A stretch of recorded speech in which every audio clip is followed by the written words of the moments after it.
Sir बहुत बार सुनने में आया है कि वेंटिलेटर वाले जो पेशेंट्स होते हैं जिनको वेंटिलेटर पे लिया जाता है वो वेंटिलेटर से कभी बाहर नहीं आ पाते या उनकी मृत्यु हो जाती है। ये कहाँ तक सच है? पहली बात तो वेंटिलेटर से पेशेंट जीवित नहीं आता है, ये सबसे बड़ा मिथ है। There are N number of success stories जो हम रोज रीड करते हैं, in fact more than the failure ones. Golden hour का क्या कॉन्सेप्ट है सर? क्रिटिकल इलनेस में golden hour is the most important time. जो मेरा मरीज वेंटिलेटर पे चला गया वो जीवित नहीं बचेगा या वो कोमा में चला गया, इसके विषय में आप क्या बोलते हैं? वेंटिलेटर एक लाइफ सेविंग मशीन है सर। सो अगर उस मशीन को हम लाइफ लेने के लिए ब्लेम करें कि यार वेंटिलेटर पे डाल दिया मतलब अब पेशेंट नहीं रहा, सो ये तो इससे बड़ा मिथ और कुछ नहीं हो सकता। आईसीयू का ट्रीटमेंट बहुत महंगा होता है, तो आपका इसके बारे में क्या कहना है? यदि ये वाकई में सच है तो उसका कारण क्या है? आईसीयू का ट्रीटमेंट एक्सपेंसिव तो होता है, ये मिथ नहीं है, ये फैक्ट है। लोगों के मन में ये एक परसेप्शन है कि आईसीयू में मरीज के मर जाने के बाद भी उसको वेंटिलेटर में रख के ट्रीटमेंट किया जाता है। ये कहाँ तक सच है? He is not dead, he is being treated, उसका ट्रीटमेंट चल रहा है। It is an absolute myth. Dead body का ट्रीटमेंट कोई नहीं करता। एज ए डॉक्टर आपके लिए सबसे कठिन पल कौन से होते हैं? कि पेशेंट तो मर गया है, ट्रीटमेंट चल रहा है, पेशेंट पे एक्सपेरिमेंट्स हो रहे हैं, दवाइयाँ आ रही है नहीं लग रही है। जब इस तरह के फेक एलिगेशंस झेलने होते हैं तो बड़ा मन दुखी हो जाता है।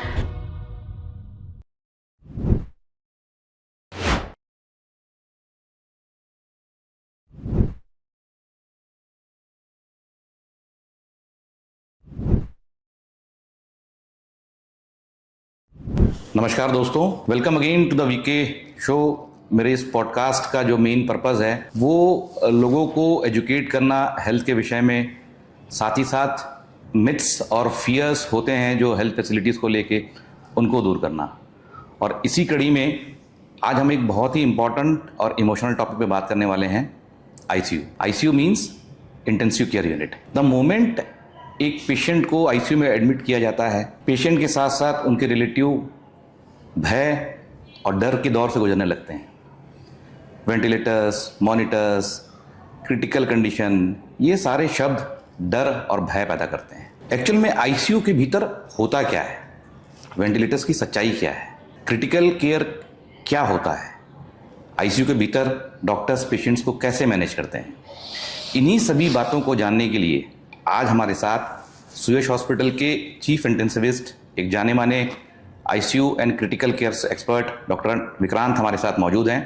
Welcome doctor Vikrant to the podcast. नमस्कार सर। डॉक्टर विक्रांत, हम बिल्कुल बेसिक से शुरू करते हैं जी कि एग्जैक्टली आईसीयू होता क्या है और किस तरह के पेशेंट्स को आईसीयू में एडमिट किया जाता है? सर, आईसीयू की पहचान उसके नाम में ही है। It is called as intensive care unit. कई जगहों पे उसको क्रिटिकल केयर यूनिट भी कहा जाता है। सो ये क्रिटिकल केयर यूनिट बेसिकली होता है उन मरीज़ के लिए जो सबसे गंभीर अवस्था में अस्पताल में एडमिट होते हैं, क्रिटिकली इल होते हैं। ऐसे पेशेंट्स को हम लोग आईसीयू में एडमिट करके उनकी देखभाल करते हैं। जो गंभीर अवस्था में होते हैं उनके लिए आईसीयू बना हो। आईसीयू और सामान्य वार्ड में, अस्पताल के आईसीयू और एक जनरल वार्ड में या प्राइवेट रूम के पेशेंट, इनमें बेसिक डिफरेंस क्या होता है? Sir, basic difference general ward और आईसीयू में मैं आपको दो आधार स्तंभों पे एक्सप्लेन करूंगा। First is regarding the infrastructure in the terms of machines and infrastructure in the terms of man power. So ICU में जो इंफ्रास्ट्रक्चर हम लोग डेवलप करते हैं वो इस हिसाब से डेवलप करते हैं कि वो गंभीर मरीजों के उच्चतम केयर के लिए सक्षम रहे।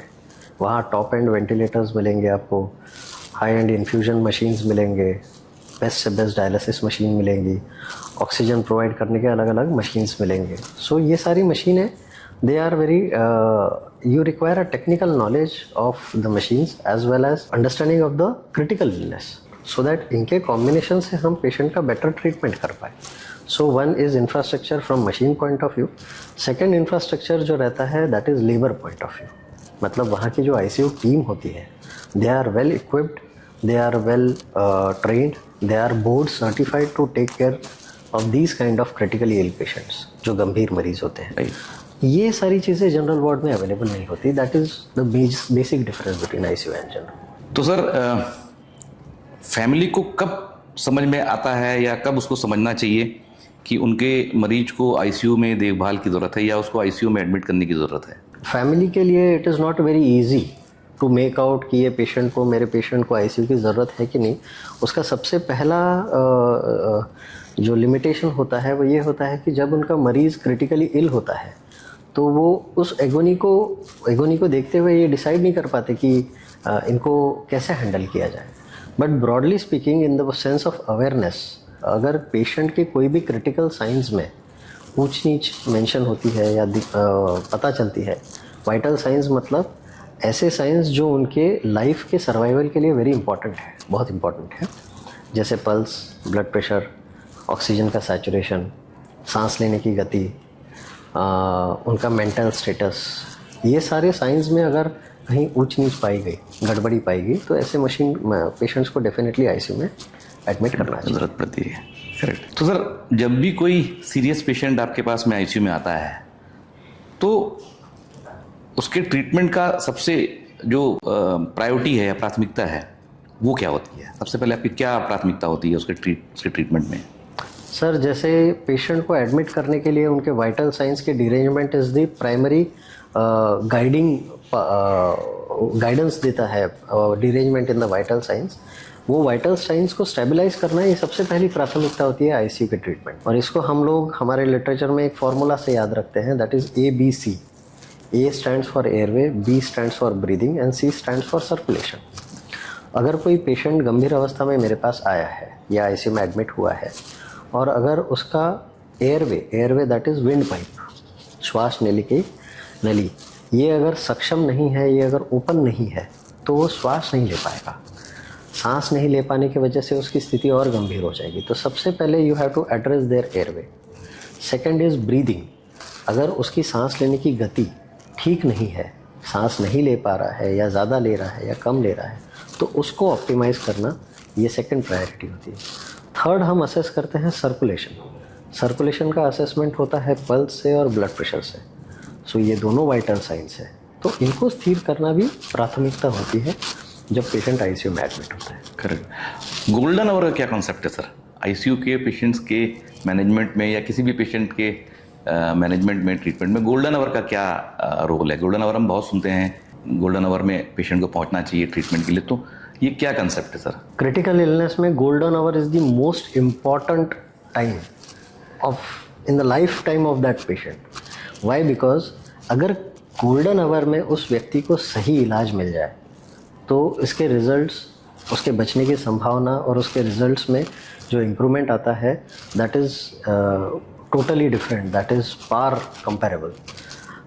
उनकी बचने की संभावना भी बढ़ जाती है और इनफैक्ट वो नॉर्मल क्वालिटी ऑफ लाइफ भी जी सकते हैं। सो golden hour is very important. उसमें मिला हुआ जो इलाज है, that is very important. Right. तो यू मीन टू से if patient reaches by that time, chances of survival is very high. Yes. Sir, आपके टीम में, you being head of the department, you being the leader of your ICU team, आपके team में कौन कौन लोग होते हैं सर और उनके क्या रोल्स होते हैं, क्या उनके भूमिकाएं होती हैं आईसीयू में? आईसीयू टीम काफ़ी बड़ी होती है sir. To start with, it starts with the team leader, उनको हेड ऑफ द डिपार्टमेंट भी बोलते हैं। सो इनकी रिस्पॉन्सिबिलिटी होती है कि ये आईसीयू के सारे एस्पेक्ट्स की स्मूथ फंक्शनिंग इंश्योर करें। He stands as a pivot around which the whole of the department revolves, और स्मूथ फंक्शनिंग इंश्योर करना उनका प्राथमिकता होती है। फिर हमारे साथ हमारे इंटेंसिविस्ट की टीम होती है, टीम ऑफ इंटेंसिविस्ट, जो स्पेसिफिक ड्यूरेशन के लिए आईसीयू के फ्लोर के इंचार्ज होते हैं। वो वहाँ का मेडिकल पार्ट का पूरा कारभार संभालते हैं। जो इमीडिएटली पेशेंट के ट्रीटमेंट में चेंजेस करने हैं, वो अपने स्पेशलिस्ट, सुपर स्पेशलिस्ट, कंसल्टेंट्स के साथ कम्युनिकेट करके they see to it that it is timely being implemented on the floor. फिर एक बहुत प्रमुख किरदार होता है आईसीयू में, वो है नर्सिंग इंचार्ज।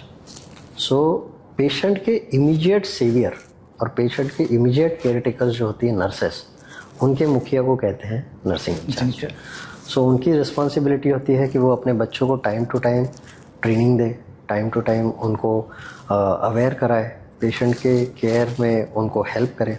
फिर नर्सेस होती है जो इमीडिएट केयर टेकर होती है पेशेंट्स की, उनको आई ऑफ आईसीयू कहा जाता है।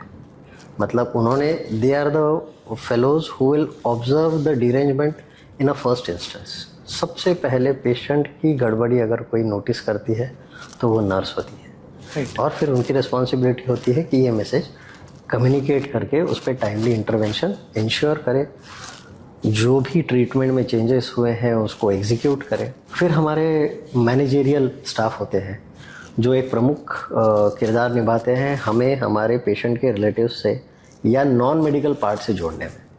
जैसे हॉस्पिटल के मैनेजेरियल स्टाफ से कम्युनिकेट करने में हेल्प करते हैं, हमारे प्रॉब्लम्स उनको कम्युनिकेट करने में, कन्वे करने में हेल्प करते हैं, टाइमली वो इश्यूज सॉल्व करते हैं, पेशेंट की काउंसलिंग में हेल्प करते हैं।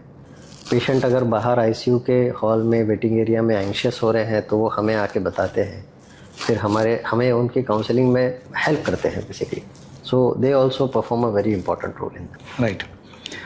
सर, वेंटिलेटर एक ऐसा शब्द है जो आईसीयू सेटिंग में सभी पेशेंट्स ने कभी न कभी सुना हुआ होता है, और वेंटिलेटर शब्द सुनते ही पेशेंट्स के रिलेटिव बहुत ज़्यादा एंशियस हो जाते हैं और उनके मन में भय आ जाता है। सर, मैं आपसे ये पूछना चाहूँगा कि वेंटिलेटर किसी पेशेंट को कब लगाया जाता है, ये इसका डिसीजन कब लिया जाता है, और यदि किसी व्यक्ति को, किसी पेशेंट को वेंटिलेटर पे लिया जाता है तो क्या वो काफ़ी गंभीर स्थिति होती है? वेंटिलेटर के बारे में जो ये डर है लोगों में वो स्वाभाविक भी है, लेकिन मैं ये बताना चाहूँगा कि किसी भी पेशेंट को वेंटिलेटर अगर आईसीयू में लगता है तो वो दो सूरतों में लगता है। एक तो पेशेंट अगर इमरजेंसी सिचुएशन में आता है तो as a life saving manoeuvre हम उनको वेंटिलेटर पे लेते हैं। ये स्थिति होती है जहाँ वेंटिलेटर लगाना गंभीर माना जा सकता है। और एक स्थिति होती है जिसमें हम पेशेंट को वेंटिलेटर पे लेते हैं, जैसे कुछ मैन्यूअर्स करने हैं, कुछ प्रोसीजर्स करने हैं, भले वो डायग्नोस्टिक हो या थेरेपेटिक प्रोसीजर्स हो। सो इन प्रोसीजर्स के दौरान भी पेशेंट को वेंटिलेटर पे लेना पड़ता है ताकि हम उनकी सांस लेने की गति को हम कंट्रोल कर सकें और वो प्रोसीजर में कंप्लायंट रह सके, प्रोसीजर कंडक्ट होने में बाधा ना डाले पेशेंट। सो इन सिचुएशंस में वेंटिलेटर पे लेना गंभीरता का प्रमाण नहीं होता, बट इमरजेंसी में अगर पेशेंट को वेंटिलेटर पे लेना पड़ा तो हाँ, वो गंभीर स्थिति होती है। सर, बहुत बार सुनने में आया है कि वेंटिलेटर वाले जो पेशेंट्स होते हैं जिनको वेंटिलेटर पे लिया जाता है वो वेंटिलेटर से कभी बाहर नहीं आ पाते या उनकी मृत्यु हो जाती है। ये कहाँ तक सच है? और दूसरा जो हिस्सा है मेरे इस प्रश्न का कि वेंटिलेटर लगाने के बाद में पेशेंट्स को वेंटिलेटर एसोसिएटेड निमोनिया, जिसको वैप कहते हैं, इसका इंसिडेंस कितना है पेशेंट्स में? सर, पहली बात तो वेंटिलेटर से पेशेंट जीवित नहीं आता, ये सबसे बड़ा मिथ है। There are N number of success stories जो हम रोज़ रीड करते हैं, in fact more than the failure ones. So हम रोज़ हमारे पेशेंट्स को वेंटिलेटर से बाहर निकालते हैं। So it's a big myth, it's a very big myth कि वेंटिलेटर वाला मरीज़ बचता नहीं या जीवित वापस नहीं आता। और दूसरा ये है, जब पेशेंट वेंटिलेटर पे 48 से 72 घंटे से ज़्यादा रहना पड़ता है पेशेंट को, भले ही उसकी बीमारी की वजह से हो या और किसी कारणवश, तो वैप के चांसेस बढ़ जाते हैं, वेंटिलेटर एसोसिएटेड निमोनिया के चांसेस बढ़ते हैं। हाँ, उनको कंट्रोल किया जा सकता है बाय फॉलोइंग वैप बंडल्स।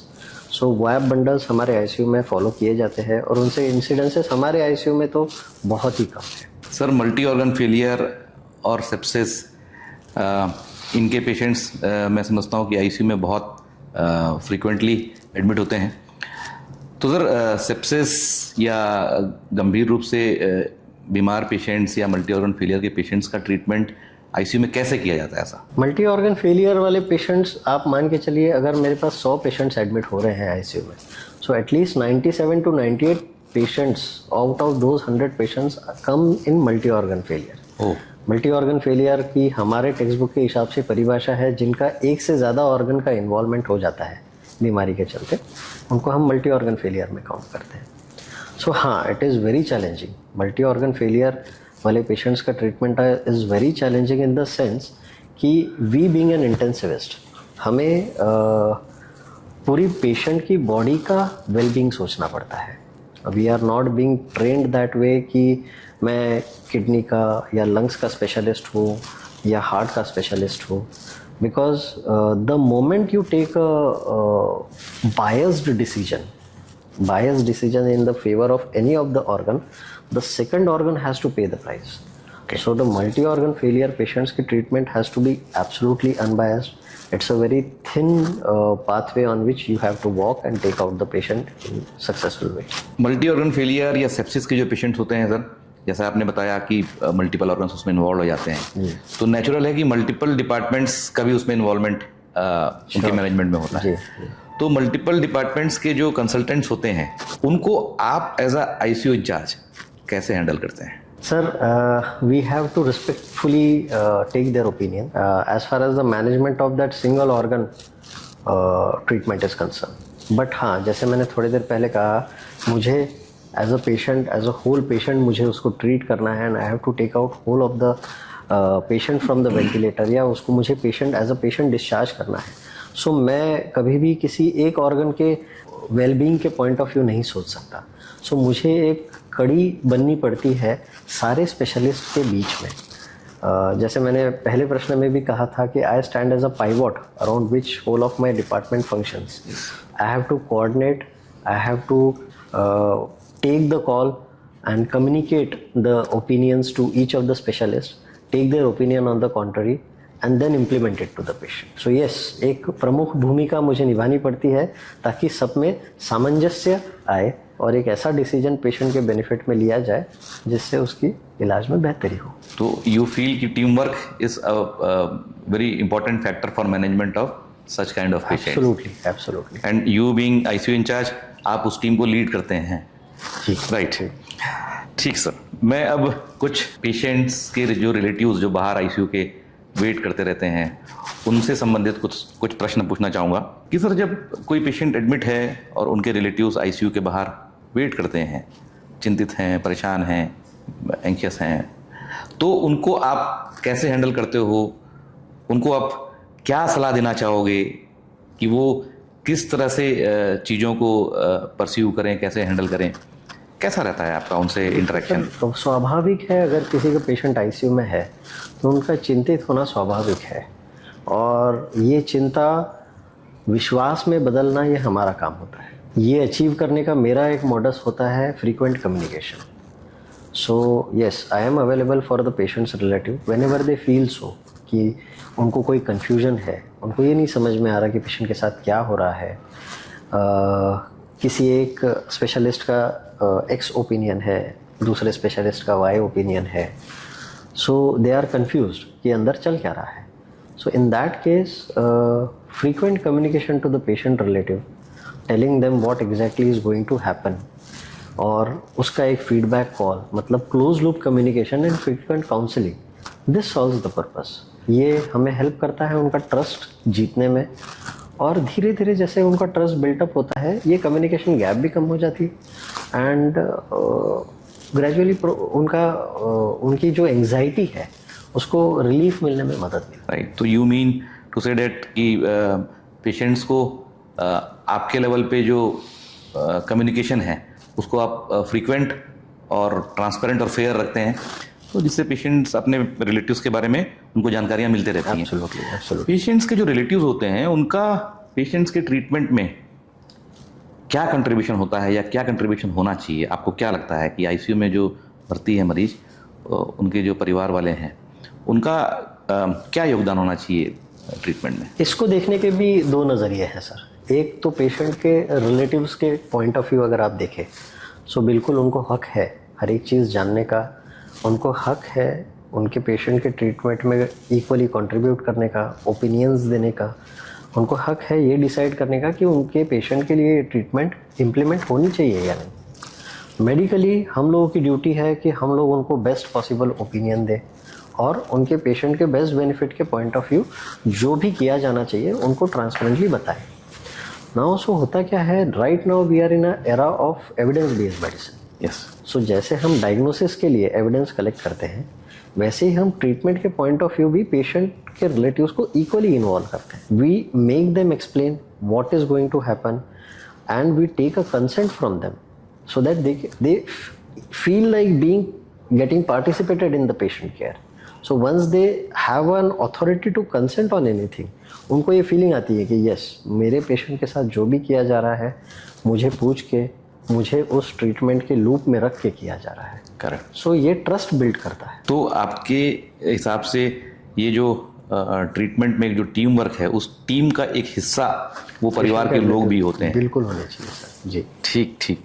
अभी मैं आपसे कुछ मिथ्स के बारे में बात करना चाहूँगा सर, जो आईसीयू के विषय में लोगों के मन में भ्रम की स्थिति जो रहती है जी।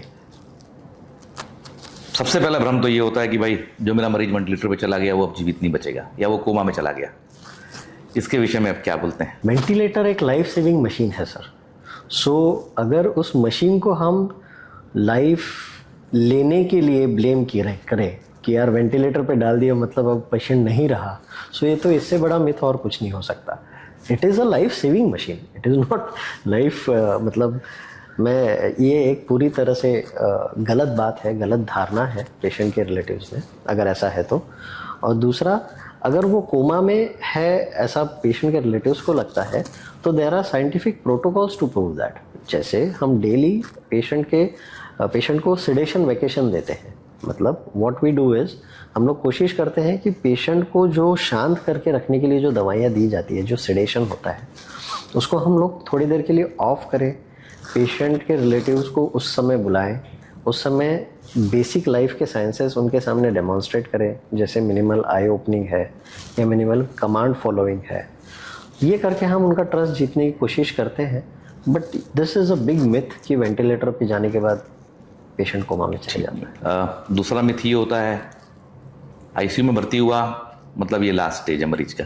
ये भी एक बहुत बड़ा मिथ है सर। मैं इसको दूसरी तरह से प्रेजेंट करूँगा। आईसीयू में भर्ती हुआ मतलब स्थिति गंभीर है, और गंभीर स्थिति को अगर गंभीरता से ना ले तो आखिरी वक्त बन सकता है। बट हाँ, ऐसा नहीं होता कि पेशेंट आईसीयू में भर्ती हुआ मतलब last stage. It's not like that. तीसरा मिथ ऐसा होता है कि भाई किसी मरीज को जितनी ज़्यादा मशीन लगी है, जितने ज़्यादा गैजेट्स लगे हुए हैं, जितने ज़्यादा मॉनिटर्स या आपके इक्विपमेंट्स लगे हुए हैं, वो पेशेंट उतना ही ज़्यादा सीरियस है। आईसीयू की केयर और आईसीयू में भर्ती होने वाले मरीज सर ये काफ़ी डायनामिक होते हैं। चूँकि मरीज डायनामिक होता है तो उनकी ट्रीटमेंट भी डायनामिक होती है। तो हाँ, ये समय आता है जब पेशेंट को बहुत सारी मशीनें लगानी पड़ती है। एक नहीं, 3-4 सिरिंज पंप्स, इन्फ्यूजन पंप्स लगाने पड़ते हैं। एक तरफ वेंटिलेटर लगा रहता है, एक तरफ डायलिसिस की मशीन लगी रहती है। बट ये तो तय बात है कि अगर ज़्यादा मशीनें लगी है तो स्थिति गंभीर ज़रूर है, बट उसमें नाउम्मीद होने वाला सवाल नहीं पैदा होता। ये सारी मशीनें उनको बेटरमेंट की तरफ लेके जाने के लिए लगाई गई है। So hopes should be alive. एक बहुत ही common myth amongst the public है कि आईसीयू का ट्रीटमेंट बहुत महंगा होता है। तो आपका इसके बारे में क्या कहना है? यदि ये वाकई में सच है तो उसका कारण क्या है? आईसीयू का ट्रीटमेंट एक्सपेंसिव तो होता है, ये मिथ नहीं है, ये फैक्ट है। और लेकिन उसका कारण भी उतना ही इम्पॉर्टेंट है। बिकॉज क्या है, जैसे मैंने कहा, अगर 100 एक मरीज़ आ रहे हैं आईसीयू में एडमिट हो रहे हैं, उसमें से 97 पेशेंट मल्टी ऑर्गन फेलियर में होते हैं। सो पहले 24-48 घंटे में हमें उस पेशेंट को थरोली इन्वेस्टिगेट करना पड़ता है, एंड साथ ही मल्टी मोडल ट्रीटमेंट स्टार्ट करनी पड़ती है। मतलब ऐसा भी होता है कई पेशेंट्स को जैसे आते ही हम लोगों को वेंटिलेटर पे लेना पड़ा, साथ ही साथ उनको डायलिसिस पे भी लेना पड़ा। सो हाँ, डेफिनेटली फर्स्ट 24 to 48 आवर्स थोड़े से भारी जाते हैं पेशेंट के रिलेटिव्स को। It is subjected, it is directly proportional to the condition of the patient. But हम लोग we can not leave any stone unturned. हम लोग कहीं भी ढिलाई या दिरंगाई नहीं बरत सकते। हम लोग ये सोच के नहीं एक्ट कर सकते कि अगर ये टेस्ट नेगेटिव आया तो मैं दूसरा भेजूंगा, दूसरा नेगेटिव आया तो तीसरा भेजूंगा। बिकॉज पेशेंट का कंडीशन उतना समय नहीं देता है। सो हाँ, पहले 24-48 घंटे काफ़ी एक्सपेंसिव पड़ते हैं पेशेंट के रिलेटिव्स को, but gradually according to the patient's recovery वो खर्चे कम हो जाते हैं। एक बहुत ही डेंजरस आरोप समझ लीजिए या भ्रम समझ लीजिए, लोगों के मन में ये एक परसेप्शन है कि आईसीयू में मरीज के मर जाने के बाद भी उसको वेंटिलेटर में रख के ट्रीटमेंट किया जाता है। ये कहाँ तक सच है? जैसे मैंने कहा सर, पेशेंट अगर वेंटिलेटर पे है, सो उसको एक टर्मिनोलॉजी मैंने यूज़ की थी, साइंटिफिक टर्मिनोलॉजी, जो हमारे आईसीयू प्रोटोकॉल का एक बहुत अहम हिस्सा है, वो है सिडेशन वेकेशन। सो एक तो वो करके हम लोग पेशेंट के रिलेटिव्स को डेमोन्स्ट्रेट करते हैं कि he is not dead, he is being treated, उसका ट्रीटमेंट चल रहा है। और सिडेशन देने से उनको ये गलतफहमी हो जाती है कि ये कोमा में चला गया, जबकि सिडेशन जो है एक ऐसे इंजेक्शंस होते हैं जो उनको ट्रीटमेंट में बेटरमेंट लाते हैं, बाकी मशीनों को उन पे ट्रीटमेंट करने में हेल्प करते हैं। Post traumatic stress disorder, patient ICU से डिस्चार्ज होने के बाद जो ट्रॉमा से गुजरता है उसके इंसिडेंसेस कम करते हैं, लेकिन इसको पेशेंट के रिलेटिव्स ये समझ लेते कि अब तो एक कोमा में चल दिया, अब ये नहीं उठेगा। सो हमारी ये एक नैतिक जिम्मेदारी होती है कि हम उनको ये डेमॉन्स्ट्रेट कराएं, and it is an absolute myth, dead body का ट्रीटमेंट कोई नहीं करता। सर, ब्रेन डेड पेशेंट का मतलब क्या होता है? टेक्निकली 2 पैरामीटर्स में डेथ डिक्लेयर होती है sir, one is brain death and second is cardiac death. So कई सारे पेशेंट जैसे ट्रॉमा के पेशेंट्स होते हैं, दूसरे हेमरेज, ब्रेन हेमरेज के पेशेंट्स होते हैं, इन्फार्क्ट के पेशेंट होते हैं, जिनको जैसे हार्ट अटैक होता है वैसे ब्रेन का अटैक होता है। तो ये सारे पेशेंट्स इतने पुअर जीसीएस में आते हैं। जीसीएस एक स्कोर होता है क्रिटिकल केयर में, that is Glasgow coma score. तो पुअर जीसीएस में आता है कि हमें उनको वेंटिलेटर पे लेना पड़ता है, and gradually what happens once their brain doesn't recover, so brain is not efficient to perform even the basic science of being alive. That is brain का एक बेसिक फंक्शन होता है बॉडी को अलाइव रखने के लिए, एंड दैट इज ब्रीदिंग। जब brain इस हद तक कॉम्प्रोमाइज हो जाता है अपने फंक्शनैलिटी में कि वो पेशेंट के शरीर को ये भी सिग्नल नहीं दे पाता कि भाई तू सांस ले ले, उस स्थिति को हम लोग ब्रेन डेथ डिक्लेयर करते हैं। बट उस वक्त कार्डियक कॉन्ट्रैक्टिलिटी, हार्ट बीट चलती होती है। So patient is brain dead but it is not cardiac death. So हाँ, ब्रेन डेथ एक कोमा जैसी स्थिति होती है, लेकिन उसको डिक्लेयर ऑन पेपर करने के लिए एक बहुत लंबी प्रोसीजर होती है, सारे क्राइटेरियाज फुलफिल करने होते हैं। तो पेशेंट ब्रेन डेथ में कार्डियक डेथ डिक्लेयर करना ये वाजिब नहीं है। Brain death is a different scenario, cardiac death is a different scenario. Sir, critical care का जो ट्रीटमेंट है, क्रिटिकली इल पेशेंट्स का जो ट्रीटमेंट है, वो सिर्फ एक ट्रीटमेंट ही नहीं, इमोशन से भी जुड़ा रहता है। तो एज ए डॉक्टर आपके लिए सबसे कठिन पल कौन से होते हैं? सर, एक पेशेंट आता है हमारे पास क्रिटिकली इल, लास्ट होप्स लेके आता है कि यहाँ जाए। पेशेंट के रिलेटिव्स भी होप्स में रहते हैं कि यहाँ हम मरीज़ लाए हैं, अब कुछ अच्छा होगा। जब उनकी अपेक्षाओं पे खरे नहीं उतर पाते तो वो बहुत डिसहार्टनिंग पल होता है हम लोगों के लिए। Even in spite of putting all the efforts, in spite of putting all our best possible efforts, जब हम पेशेंट को रिवाइव नहीं कर पाते, बचा नहीं पाते, वो एक बड़ा डिसहार्टनिंग पल होता है। इक्वली डिसहार्टनिंग पल होता है जब हमें फेक एलिगेशंस झेलने पड़ते हैं। जैसे आपने थोड़ी देर पहले पूछा था सर कि पेशेंट तो मर गया है, ट्रीटमेंट चल रहा है, पेशेंट पे एक्सपेरिमेंट्स हो रहे हैं, दवाइयाँ आ रही है, नहीं लग रही है। जब इस तरह के फेक एलिगेशंस झेलने होते हैं तो बड़ा मन दुखी हो जाता है। जब कोई पेशेंट जो आईसीयू में जिसका ट्रीटमेंट चल रहा है, उसका जब अंतिम क्षण आता है, तो उस समय उससे रिलेटेड जो डिसीजंस हैं आईसीयू में जो आप लेते हैं, वो कितने इंपॉर्टेंट होते हैं और वो कैसे होते हैं? सर, ये डिसीजंस मल्टीफैक्टोरियल होते हैं। बेसिकली ये अंतिम क्षण के पहले जो ट्रीटमेंट चल रहा होता है, उस वक्त हमें हमारे दिमाग में एक ही धुन रखनी पड़ती है कि पेशेंट को चाहे जो हो जाए बचाना है। बट एक समय आता है जब हमें फील होने लगता है कि अभी चीज़ें शायद हाथ से निकल रही है, in spite of all our efforts. उस समय पेशेंट के रिलेटिव्स को इन्वॉल्व करके उनको ये बता के कि this is a not a good sign that we are feeling so, उसमें उनके सोशल, उनके नैतिक ये लेने पड़ते हैं, हमें फैक्टर्स काउंट करने पड़ते हैं। कई पेशेंट्स के रिलेटिव्स आते हैं, सर अगर ऐसा सिचुएशन आ गया है तो हम चाह रहे थे, पेशेंट की इच्छा थी कि ऑर्गन डोनेशन करवा दे, तो वो हमें पूरा करना पड़ता है। कई पेशेंट्स चाहते हैं कि उनको अंतिम समय पे वेंटिलेटर और ये सब ना लगाया जाए, तो उनकी वो इच्छा रखनी पड़ती है। कई पेशेंट्स के रिलेटिव्स का ये कहना रहता है कि उनको अपना इम्पेंडिंग डूम फील ना हो, आप कुछ ऐसा कीजिए सर, उनको ये रिमेम्बरेंस ना रहे, इनकी ये एगनी ना रहे, तो उस समय हमें पैलेटिव केयर देना पड़ता है। तो these are all factors that we have to count into consideration during the end of life care. End of life, yes yes. जब आपका पेशेंट आईसीयू से ठीक होके जब बाहर निकलता है, तो उसकी रिकवरी, उसका रिकवरी जर्नी कैसी होती है, उसकी कैसा उसका रिकवरी होता है? सर, काफ़ी चैलेंजिंग होता है, चैलेंजिंग ऑन 2 फ्रंट्स। एक तो पेशेंट के लिए और साथ ही साथ पेशेंट के रिलेटिव्स के लिए भी, because till the time he is in ICU, he is in our custody and we are taking full charge of that patient. और ग्रेजुअली क्या होता है, एक बार पेशेंट रिकवरी होके ICU से बाहर निकलता है तो उसके, जैसे मैंने कहा, maximum patient multi organ dysfunction में होते हैं, तो उनके एक एक ऑर्गन को ऑप्टिमम फंक्शन करने के लिए थोड़ा सा समय लगता है, ग्रेजुअली रिकवर होते हैं। तो उस समय उनको न्यूट्रिशन का काफ़ी ध्यान रखना पड़ता है, एंड सेकेंडली उनको मेंटल हेल्थ, उनकी जो मेंटल वेलबींग है, एक बूस्टिंग है, एक कॉन्फिडेंस बिल्टअप करना है, ये दो चीज़ें बहुत अहम रोल निभाती है ICU को, पेशेंट का ICU से डिस्चार्ज हो जाने के बाद। और फिर पेशेंट के रिलेटिव्स की भी उतनी ही रिस्पॉन्सिबिलिटीज़ बढ़ जाती हैं। करेक्ट। सर, क्या ICU से जो पेशेंट ठीक होकर निकलता है उसको वो क्या बहुत कमज़ोर हो जाता है, या उसकी याददाश्त कम हो जाती है, या चली जाती है, या स्ट्रेस में चला जाता है, कैसा रहता है उसका post ICU treatment? Sir, incidence ये कहते हैं कि every one of the 5 admissions in ICU they suffer with PTSD, that is post traumatic stress disorder.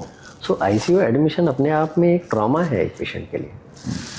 कई पेशेंट्स आते हैं हमारे पास डिस्चार्ज होने के बाद, कहते हैं सर आप हमें नींद आने के लिए कुछ मेडिकेशन स्टार्ट कर दीजिए। रीज़न पूछने में पता चलता है कि उनको रात में भी मॉनिटर्स की घंटियाँ सुनाई देती है, आवाज़ सुनाई देती है। So yes, post traumatic stress disorder is very common after ICU admission. Sir, ऐसे कौन कौन सी डिजीजेस हैं जिसमें यदि सावधानी बरती जाए या बचाव किया जाए तो किसी भी पेशेंट को ICU में जाने की नौबत ही ना पड़े? सर, एज अ मेडिको मैं तो बोलूँगा कि हर वो तकलीफ़, हर वो बीमारी जिसको आप टाइमली कंट्रोल कर सकते हो, आप करो, नहीं तो कोई भरोसा नहीं वो आपको ICU तक ले जाएगी। मैंने ऐसे भी पेशेंट देखे हैं जिनको एक सिंपल सा एब्सेस है, बस मवाद बन गया है किसी एक उंगली में, किसी पैर के हिस्से में या हाथ के हिस्से में, और उसका टाइमली इलाज ना कराते हुए वो फाइनली मेरे पास ICU में एडमिट हो गया। So yes, any disease can lead to ICU if not timely taken care of.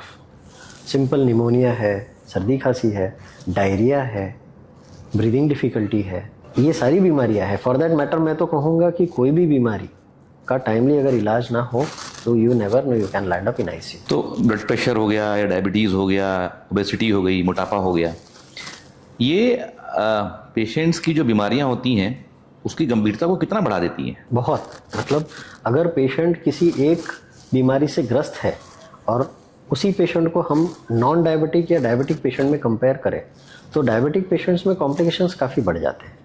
Y? Because diabetes is considered to be a silent killer. So gradually जब डायबिटीज़ शरीर में अनकंट्रोल रहता है तो अपना हर ऑर्गन पे उसका प्रकोप दिखाता है। सो हर ऑर्गन की काम करने की कैपेसिटी, क्षमता को वो कम कर देता है। वैसे ही हाइपरटेंशन अनकंट्रोल रहेगा तो दिल का दौरा बढ़ने की चांसेस बढ़ जाते हैं, ब्रेन के स्ट्रोक होने के चांसेस बढ़ जाते हैं, रीनल किडनी की बीमारियां होने के चांसेस बढ़ जाते हैं।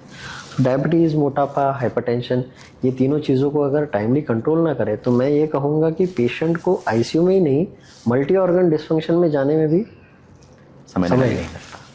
प्रिवेंटिव हेल्थ चेकअप का आप क्या रोल पाते हैं, या कितना रोल समझते हैं किसी भी पेशेंट को गंभीर रूप से बीमार होने से बचाने के लिए? सर, प्रिवेंटिव हेल्थ चेकअप में जैसे एक पहला प्रश्न हमने डिस्कस किया, डायबिटीज़, हाइपरटेंशन, मोटापा। प्रिवेंटिव हेल्थ चेकअप अगर कोई व्यक्ति रेगुलर इंटरवल पे कर रहा है सो ये डेफिनेट हो, ये मान के चलना चाहिए कि वो इन 3 बीमारियों को प्रॉपरली टाइमली चेक कर रहा है।